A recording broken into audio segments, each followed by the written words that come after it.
Hi, this is Terry Gunn. Let's talk a little bit about the video.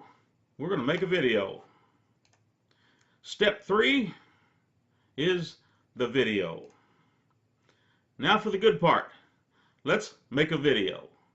We're going to examine 4 different options and even some variations of those 4 options. Number 1 is the headshot. Let's begin with the easiest and the least desirable option for some people, the headshot. It's the easiest method because all you have to do is turn on the camera and begin talking or reading. The drawbacks are many. It can be boring to watch someone reading page after page, and the reader has to be very careful not to sound like he or she is actually reading. If the material is exciting and is delivered with excitement, it can work great. However, it can be extremely robotic and uninteresting if the exuberance is missing from the recording. Also, you have to watch the background. If you don't have professional backdrops, then a cluttered wall or a cabinet or anything else in the background that is out of place can serve as a major distraction to viewers. You also must be aware of the lighting and the audio quality throughout the process. It's a good idea to record a short test shot before beginning the actual recording. An alternative to recording yourself is to outsource the recording. You can go to a site like Fiverr.com and have someone else record it for you for as little as $5, depending on the length of the recording. It obviously won't be your voice on the recording, but it could be a very nice alternative if you don't like seeing yourself on camera or don't have the proper equipment, but you want a live person to be seen in the video. I personally have recorded many videos using just a headshot. Some have been good while others were not so good.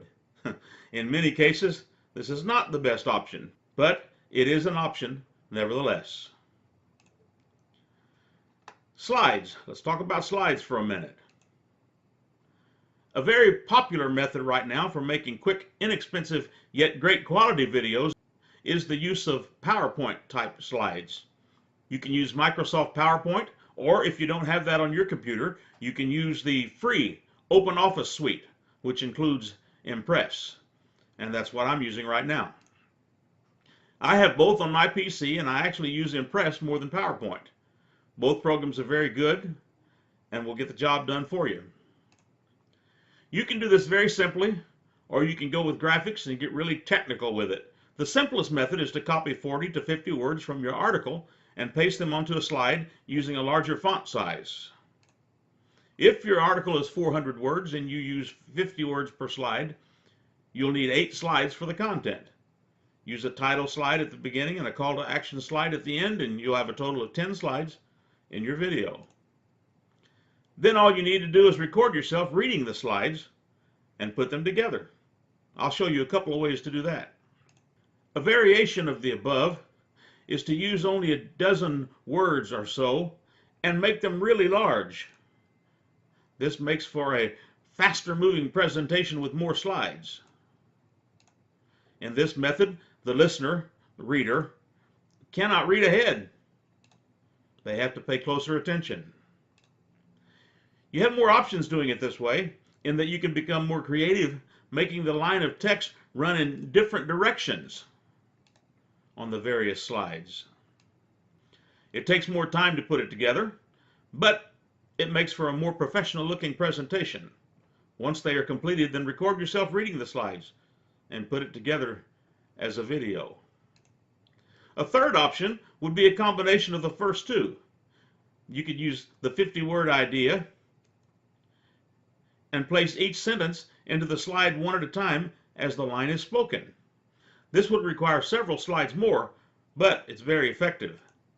The first slide would have only the first sentence, and the second slide would have the first sentence plus the second sentence, and so on until the last slide contained the full 50 words. A fourth option is to outsource the creation of the slides. Decide how you want them laid out and hire someone else to create them to your specifications. Screencast software is another option. A very popular option for making videos is the use of screencast software. The concept is simple. You hit the record button and the software will record whatever is on your screen and your voice at the same time and turn it into a video. There are several such software programs available. Probably the most popular at this time is Camtasia. It's about $300 and will do just about anything that you want it to do. It has some very nice features, including video editing, so that if you do make a mistake, you can edit that part out of your production and not have to start all over and record the entire video again. I'm most familiar with Cam Studio, a free open source program that does a good job with the recording, but is very limited as far as features are concerned. When you remember that it's free, that makes it a great program.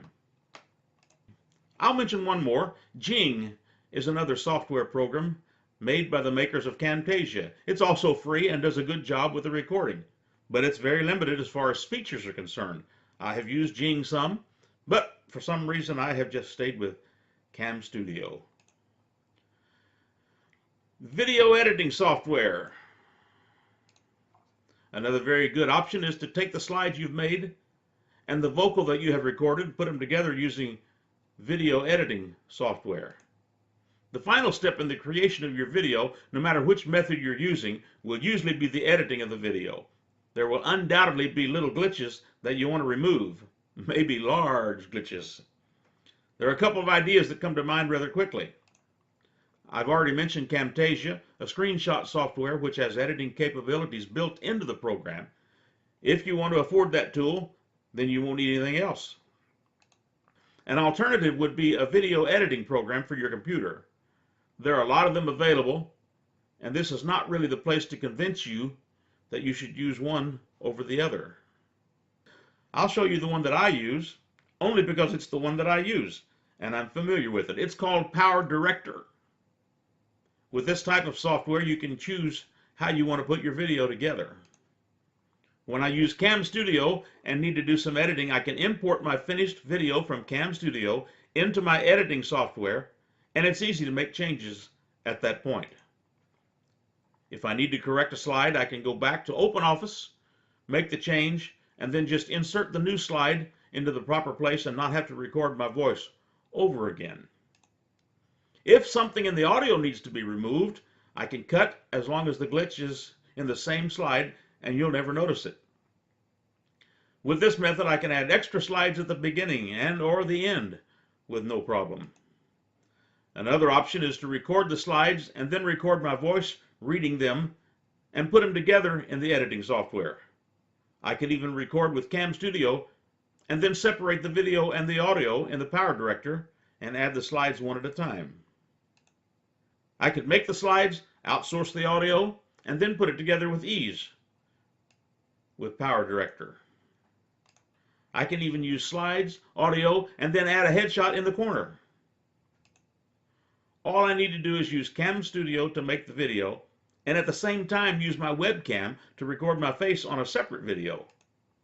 Then I can go to Power Director and import both videos, sync them by making sure the two audio tracks are very close together, and then remove one of the audio tracks with just one click.